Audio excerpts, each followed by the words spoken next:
Hey, so, big question for you. Why is doing a trial GAMSAT a bad idea? I get this a lot. A lot of people do it as a trial, just to get a feel for the exam, to see what it's like. And that is a unfortunately, a terrible idea, and I'll tell you why in a sec. Um, but I just want to wait a minute to give it some time to let some more people join us here on this live. Now, if you have any questions about what I'm talking about, type them down the bottom. Or if you like what I'm talking about, hit the like button, share it with your friends. This concept is going to change a lot for you if you've been thinking about doing the trial GAMSAT. And a lot of people do that, and it's unfortunate. Every single year I hear people, oh, I did it as a trial just to see what would happen. Or I'm doing this one as a trial and I'm taking it seriously the next time. And here's what happens, right? It's just a trial, so it doesn't really matter. So you don't really give it 100%. You don't give it your preparation everything it requires. And if you're going to do well for the GAMSAT, you need to prepare a lot and give it a lot. So what happens is just a trial, it doesn't really matter. But of course, you'll do your best. And I hear that a lot. People say they'll do their best. But it's still just a trial, so really it doesn't really matter. So they don't really give it everything that's required. And so then they get into the GAMSAT, and because they didn't give it everything that's required, they don't get a very good score. And then what happens, when you get your score back, they don't give you any feedback. It's not like they tell you, hey, section 1, you need to work on this. Your essays, here's some feedback. Section 3, work on this. You get zero feedback at all. So you have no indication as to what you actually need to be working on. What you got wrong, what you got right, what you're struggling with. Zero feedback, indication on what you need to be doing. So you're in the same position as before, except now you've spent hundreds of dollars on the exam, you've wasted all this time, and you're sitting there looking at this result going, how am I going to increase my score by 25 points? Is it even possible? And then all these questions start to come into your mind. Can I do this? Is it possible for me? Am I good enough? Can this actually be increased? How am I going to do this? Is this a sign? Should I give up now? And it's really a difficult place to be in, because it really knocks you around and really knocks a lot of people down. And they're sitting there going, my God, can I actually do this? And a lot of people don't do it. Don't do it again. Or if they do, they feel terrible about it and they need to work their way up, and they're still in the same place they were in before. But I understand why people do it. I understand why people do the GAMSAT as a trial. And there's a couple of reasons why.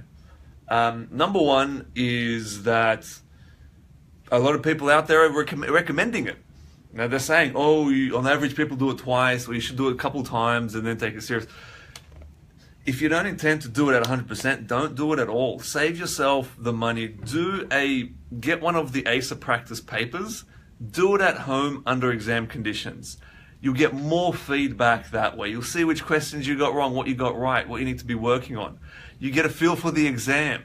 You get a lot more impact. So there's no point. People are recommending doing it. It's not a great suggestion, because unless you're giving it 100%, don't bother. Do it at home. You're going to save yourself a whole lot of money and a whole lot of heartache. So people are suggesting and some people are listening to it going, you know what? Maybe I should do it, because really I don't know if I can do it. They're wondering, looking at this exam going, you know what? It's really difficult. I've heard all these horror stories. People who seem really smart, they seem even smarter than me at uni, and they're messing it up. What chance do I have? So I'm just going to do this one as a trial to see what happens. Or I don't really know, I'm just going to test out the waters and then do it seriously the next time, because I'm not quite confident, I'm not quite sure if I can actually do this or not, and I don't know how. I don't know how to prepare for it, I don't know what I should be doing, how, so that I get the best result possible. So you end up just going, oh, I'm just going to do it as a trial, just get a feel for it. And like I said earlier, that never goes well, because if you don't prepare adequately for it, You're not going to give it everything you've got, and if you don't give this exam 110%, it's not going to go very well. You get zero feedback, and you're in a worse position because you spent all this money and you're feeling crushed, wondering, is this proof? Does this mean I can't do this? Is there something wrong with me? All this stuff goes through your mind when instead you could be focusing on getting it right the first time. Why not get it right the first time? That's my approach. And a lot of people will say, oh, because I don't know how, or I don't know if I can. And I get where you're coming from. And I understand that a lot of people do feel that way, that they don't know if they can or how to actually do that. For a number of reasons. It's a difficult exam. It's very different than your usual uni exams. There's all these people who are really smart who are struggling with it. You're wondering if you can do it. And I don't blame you. A lot of people feel that way. But nonetheless, you still have to approach the GAMSAT whenever you sit it at 100%. That this is the exam for you. It's the one and only exam that you're going to do. Give it everything you have for this one exam. Do or die, make it happen. Because then, only then, will you actually give it what's required. And you know what? This applies to being a doctor as well. Because let's look at it this way. If you had to get a surgery, a life-changing surgery, and you went to your surgeon, and your surgeon's sitting across the table from you, and they're going, you know what? This is going to be really difficult. Not many people do this well. It's going to be difficult surgery. There's a lot at stake here. And I'm not quite confident, so I'm just going to give it a go the first time and see what happens.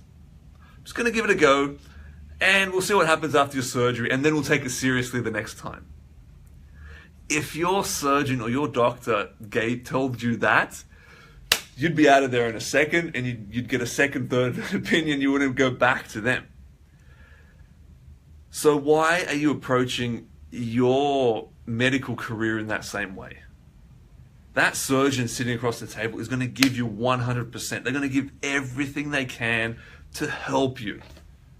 So you've got to do the same with your GAMSAT preparation, because there's no other way it's going to happen. You can't just give it 60% or 80%. And some people do that because they feel like, oh, if I give it 100%, what if I fail?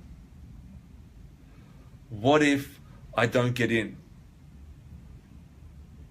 How's that going to affect me? I'm going to feel really disappointed. And the truth is, yes, you probably will. If you give it 100% and it doesn't work out, you may feel crushed. But that's the only way that this is going to happen. And in fact, that's the only way anything in life is going to happen. You have to give it 100%, and sometimes you will be disappointed. You will be disappointed at times, but what you have to do is you have to brush yourself off, get up, and keep going and give it another go. But I can guarantee you that the people that are getting in on their second, third, fourth, fifth attempt, it's not because they're giving it 60% every time, or 80%, or even 90% every time. When they get in, they gave it 100%. They gave it everything they had because they knew that they needed to do that to get a great result. And so do you. What kind of doctor are you going to be? What kind of surgeon do you want to be? Do you want to be the one that gives 70% and never gets there? Or one that decides to give 70% later and then gets, disbarred or kicked out of the profession because they're not performing? Right? You want to be the one who does really well, who wants to succeed, and who gives it 100% and gets that result. And if that's you, then contact us and we can have a chat about your preparation. But it's not going to happen unless you give it everything you've got for this exam one time. Focus on this one. Forget about any other possible attempt. It's all about this one. And if you want to get a feel for the exam, do it at home under exam conditions. You'll save yourself a whole lot of time, heartache, and money, and you'll get a lot more feedback. So I hope that was helpful. If you have any questions, type them in at the bottom. If you liked what I've been talking about, hit the like button, share it with your friends. But until next time, have a great day and all the best with your preparation.